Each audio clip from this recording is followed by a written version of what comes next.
Well, thank you for that very kind introduction.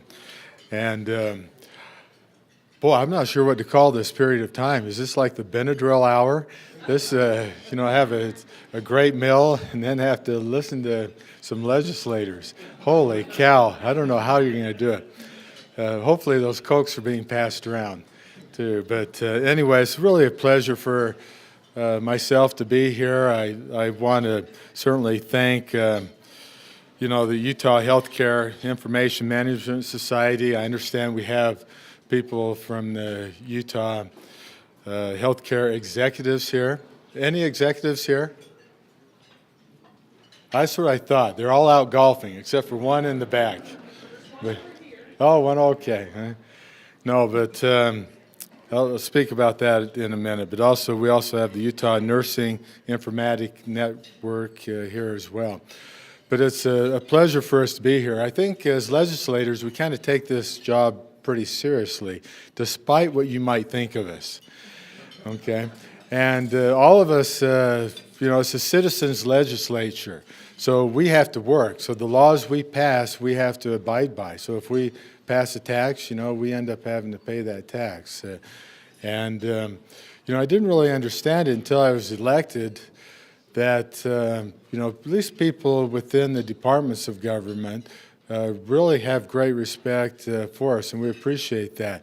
They probably have their opinions of each and every one of us, and they may not like us, but they respect the idea that we represent roughly 38,000 people. And it's amazing what can be done in 45 days of a session. And I just want you to know that, first of all, the legislature is committed to continuously and consistently addressing state law to help and support healthcare reform.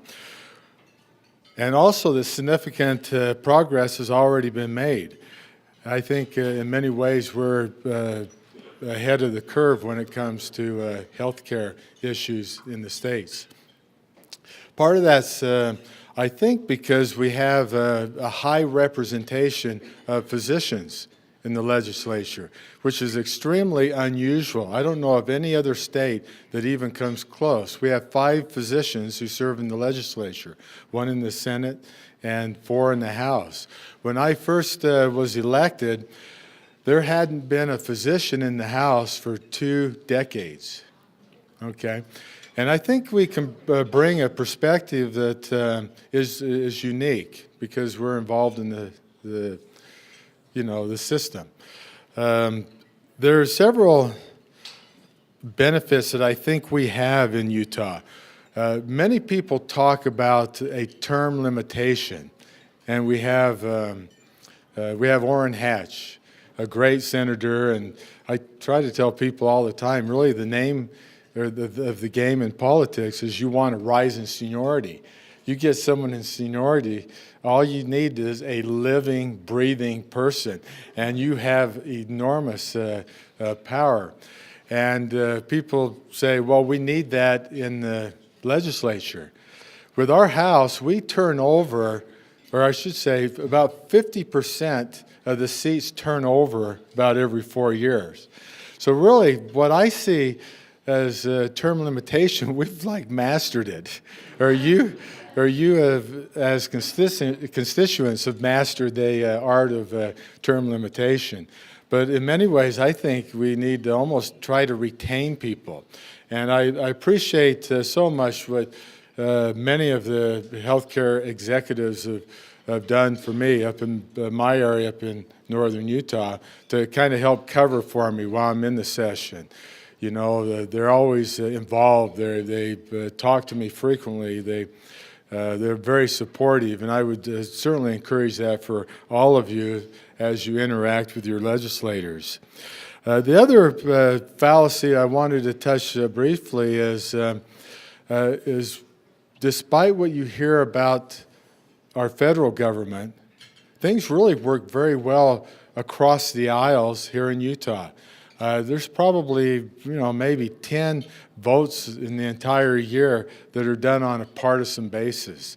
And I think they give a lot because they probably have to make a lot of their legislation a little bit more conservative to help us, and I think we give a lot by, including them and helping them with some of the legislation that they have to pass along. But it's been a good working partnership. I'm especially grateful for the partnership that I've been able to have with Representative Daw and also Representative Ward. Work very closely with these people. All of the doctors are on the Health and Human Services Committee, so it's been a fortunate time. So the other thing I wanted to cover briefly, and I'm the only one with slides, so I'm going to go through this pretty quickly. Besides that, they're extremely boring slides. So if there's any point that you really like, raise your hand and I'll try to ignore you. But then we'll get to the panel, because really that's the part that I think you want to see. But the point I want to address is, one, these laws that we pass generally are tweaking laws. We pass probably 500 laws every year. Very few of them are outright new laws. Okay, they're just tweaking laws that we've been working on for years. And the information technology sector, I think, has really been an exciting focus for us as legislators, and it's been really taking off. So I wanted to kind of take you back about a decade, and if I can go the right direction. So we're taking you back to 2005. We're just getting involved with some transparency issues, as you can see with the top bullet point. And a couple of things are developed. One is a all-payers database. I think you talked a little bit about UHIMSS earlier today. UHIMSS has probably made the biggest difference in setting Utah forward in the development of progressive or innovative, I should say, healthcare ideas by interconnecting all the insurers. That was enormous, and it was a huge hurdle to go through. You can see we're talking about establishing pain medication management and education programs. So education programs were developed for physicians, which all of us take, and there's 4.5 hours of education credit. So that dates back to 2007. And we hear it again and again, and new deals come up. So 2008, again, you have the state's plan for health reform. We have established the Digital Health Service Commission. Tremendous plus. I'm going to go through these pretty quickly. 2009, we're dealing with the Health Insurance Exchange. And all the issues that are coming through, you got to keep in mind that we as a legislature, we kind of change. We morph every couple of years, and we kind of become a different body.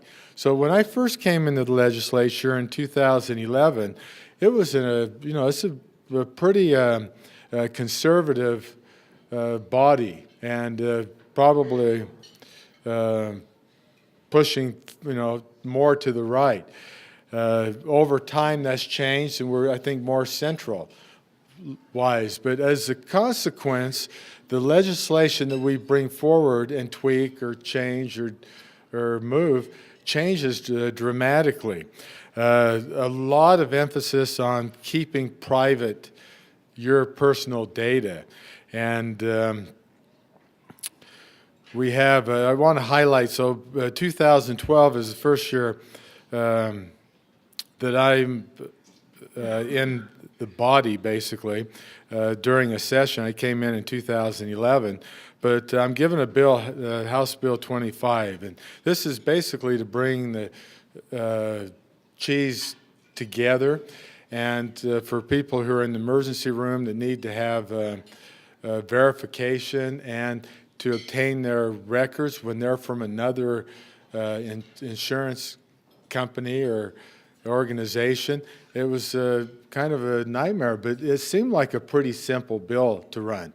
But as I did that bill, I found that both the far left and the far right were kind of ganging up on me, and I was running into problems. The far right, they didn't want their, the Social Security number to be used at all during this format. And all of you here realize the importance of a Social Security number.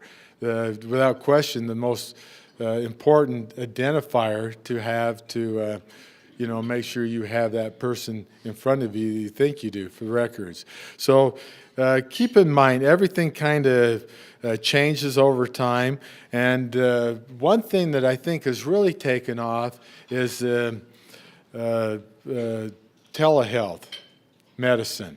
And so 2013, we start to make exception. The Utah Medical Association did not like this. They wanted a face-to-face interaction. They did not like the idea of having this information potentially public, too. So a small carve-out was made to provide short-term transitional mental health care, and it was okay, but very isolated. There wasn't much available. So then later on, we're able to tie that into autism and the PEHP. It gets a little bit more teeth, but still there's really no infrastructure until 2014 when creatively two separate organizations were combined. The Utah Telehealth Network really had no network, and there was no money there to help encourage them along. On the other hand, Utah Education Network had some great facilities, great places, mainly tied to our colleges all throughout the state. And so we combined those two elements, and that really provided the groundwork, the infrastructure for telehealth to have some momentum. Still had problems, we weren't paying for it, but that comes, later on. You can see on all these slides, every year there's something about the controlled database system. We go to one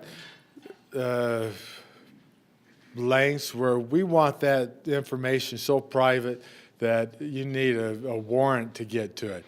And on the other hand, you start seeing that all change to the point where now clerks in a pharmacist's office can get access to it. Police don't need to have the warrants. So things changed dramatically, and I think a lot of that is because the legislature changed. The people in it changed, and now we've shifted our position. So I want to highlight a couple of bills from 2016 because I think it segues into our conversation today. House Bill 114. Representative Ward will know this. So this kind of requires hospitals to now report to the database, and also courts when people are involved in narcotic or prescription abuse, DWIs. House Bill 149, Representative Dawe will appreciate this one. He probably remembers that, and also 150 very well. Okay, so this allows police officers, probation officers to get information from the database without a warrant. This is a complete change of direction. It's a 180-degree change for us. And even passes House Bill 150 that allows another person, a designated person, to have control over that information. So they make the decisions, and they're informed every time this person picks up a prescription that involves a narcotic. And to the point now that House Bill 375 was requiring that physicians have to access the database before prescribing a narcotic. So what's going on in this past year? House Bill 154. Basically, this provided that extra coverage. It provided a place where we could pay people.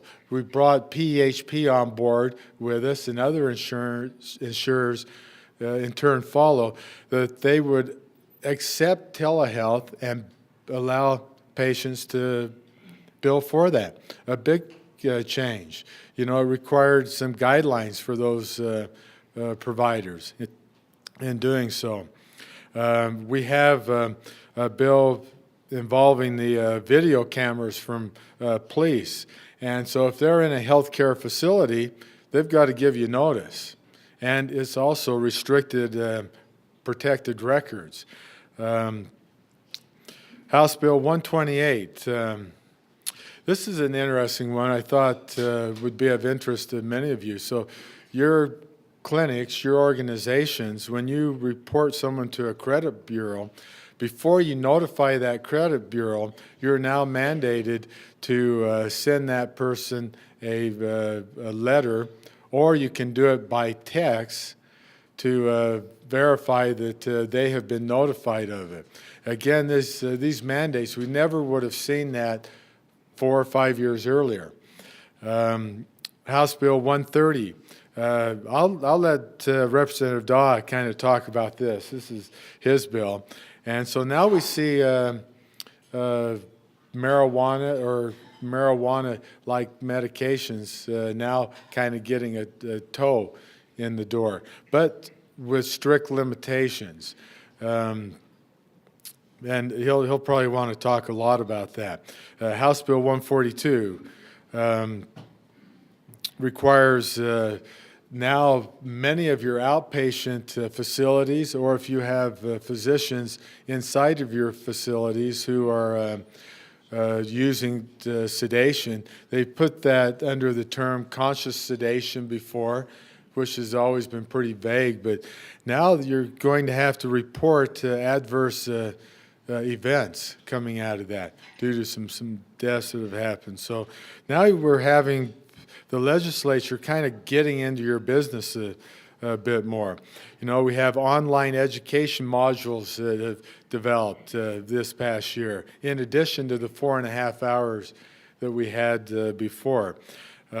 New vaccination exemption forms. You no longer have to plead your case to the Department of Health director going forward. And also we have the winding down of the small employer health insurance exchange. And again, the health reform task force will be redeveloped.